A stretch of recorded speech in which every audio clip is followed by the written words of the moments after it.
Music by DJ Kanchan Raj, Hajipur Vaishali.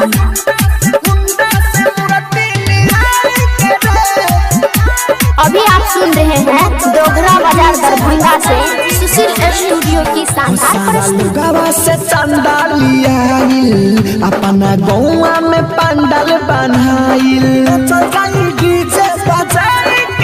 सारा लुगावा से चंदा लियाइल अपना गौवा में पंडाल बनाइल।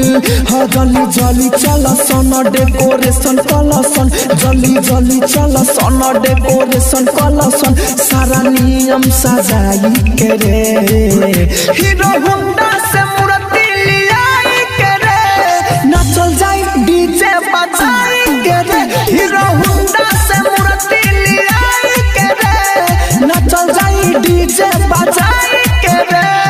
Music by DJ Kanchan Raj, Hajipur Vaishali.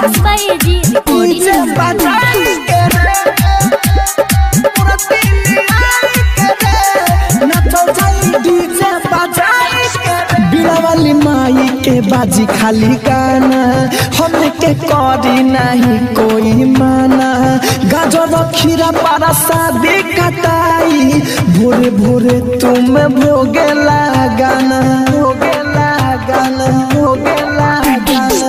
बीड़ा वाली माई के बाजी खाली गाना, हमके करी नहीं केहू माना, गाजर खीरा पारा शादी कटाई, धीरे धीरे तुम भोगे लगाना, भोगे केहू करी नहीं देरी न हो जाई अबेरी, केहू करी नहीं देरी न हो जाई अबेरी, बात सबसे बताई के रे हीरो होंडा से मूर्ति लियाई के रे, नचल जाई डीजे बजाई के रे, हीरो होंडा से मूर्ति लियाई के रे, नचल जाई डीजे बजाई के रे।